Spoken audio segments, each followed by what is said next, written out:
Hi, I'm Parker Nance, and today I will be showing you a short, easy art lesson on symmetry using butterflies as an example.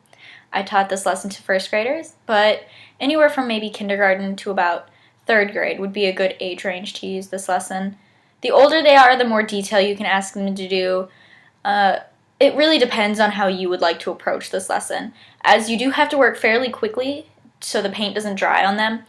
You could ask them to do multiples, you could ask them to be more detailed in their butterfly wings, you could tell them to create colors by mixing their paint. It's really entirely up to you. This is just a simple, short, easy lesson that I enjoyed teaching and my students enjoyed learning.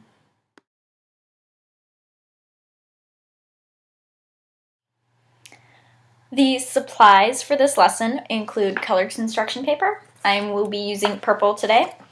You will need either pencils or black markers. I will be using a black marker. We found that it was easier for the students to see the black marker on the colored construction paper. If you have them use pencil and then they can't see it, have them outline it in black marker. The black marker just makes it easier to see, which makes it easier to cut out because you will be needing scissors to cut out along your butterfly. And then after that, you will be using your paint. I'm using acrylic paint today in the primary colors. You can use tempera paint if you really wish to. We had a problem with the paint drying on the students before they finished. So if you use tempera, maybe water it down. And then you will need a paintbrush for your paint, as well as water to rinse out your paintbrush in between colors. A couple other things you might like to consider having on hand are handy wipes or paper towels to wipe off hands and faces, as well as smocks to prevent paint from getting all over their clothes, and perhaps tablecloths to cover your tables so you don't have to do as much scrubbing later.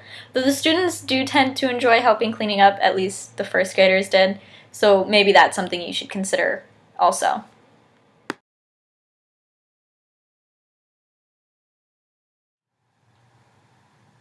Before we created our butterflies, we had a short discussion with the students about what symmetry is, as well as how to find out if something is symmetrical, which is how we taught them that if you can fold it in half and it's the same on both sides of the line, then it's symmetrical. The students really enjoyed looking at different images of symmetrical objects, as well as demonstrating to us how they themselves are also symmetrical. So this can be a fun short discussion that leads into the project for the students. The first thing we had the students do was select their color of construction paper. I will be using purple. We let them choose the color of the construction paper. We told them that this is the base color of their butterfly. This is the color they will see in between their paint marks.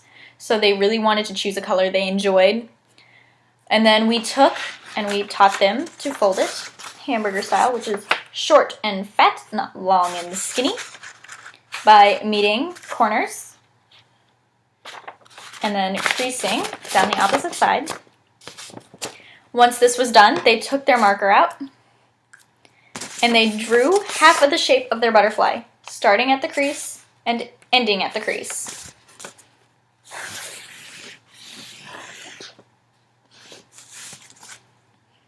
That done, they took their scissors and they cut starting at the crease again and cutting through both layers of the fabric, and they cut out the shape of their butterfly. Like so. And it will turn out the same on both sides. I have a pre-cut butterfly. Now at this point you need to figure out how you wish to proceed. If you think your students can avoid the draw of putting paint on both sides of their fold, you can open up the butterflies and paint on the inside. Or if you think there's going to be too much temptation, simply have them leave it closed and they will put their name on the inside, which is what I have done, because our first graders did indeed need to have only one side visible. So what you're going to do, if you leave it open, simple, apply the paint and then you close it. If you do it like this, it's a little more tricky. So I will take my paintbrush, dip it in some water. I'm going to use red first. And you want the paint to go on fairly thick because it will need to be a pretty decent amount to transfer properly. And we really encouraged them to make a pattern with their paint So, polka dots or stripes. So I have some red on my butterfly now.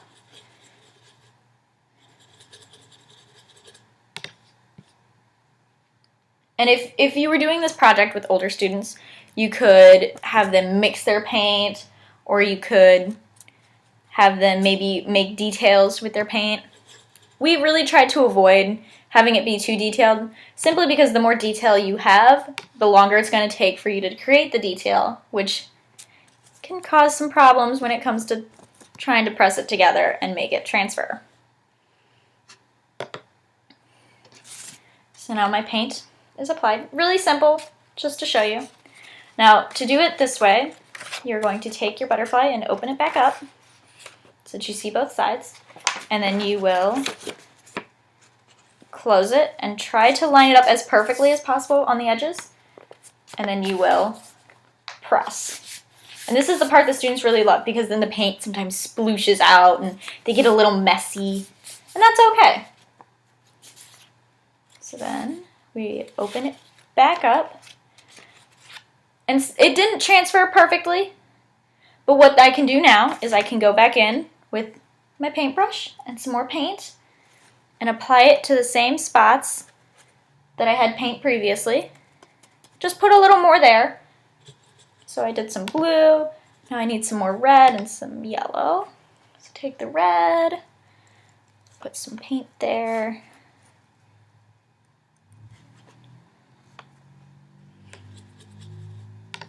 And you can repeat this process as many times as you need to. So if they have to close it and reopen it 18 times to get their butterfly perfect, let them. If they do it once and they decide that's enough, that's enough. It might not be perfectly symmetrical, but just enforce that they need to use a lot of paint, which kind of goes against everything they've ever been taught. So close it and press it real good. Then open it back up. Oh, it's stuck. And it did a little better. It's not perfect, but it's getting there.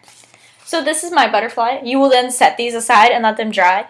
At this point, they can make more if there's more time, or they can make other sorts of shapes, other sorts of symmetrical objects. We just set these butterflies aside, and the following class, we made a garden for our butterflies, which they really enjoyed. So that is a quick, simple, easy lesson on teaching symmetry by using butterflies. You can repeat this process as many times as you want. It really helps to reinforce it if they make multiples. As I said, the older they are, the more details you could ask of them, the more different colors, different processes. It's really up to you. The first graders enjoyed this project even if they didn't turn out perfect. Like I said, you can repeat it over and over and over again. It really depends on how patient you are and how patient your students are. Just remember that the thicker the paint, the easier it will transfer over, and hopefully your class 2 will make a group of beautiful butterflies. Thank you for watching. Bye.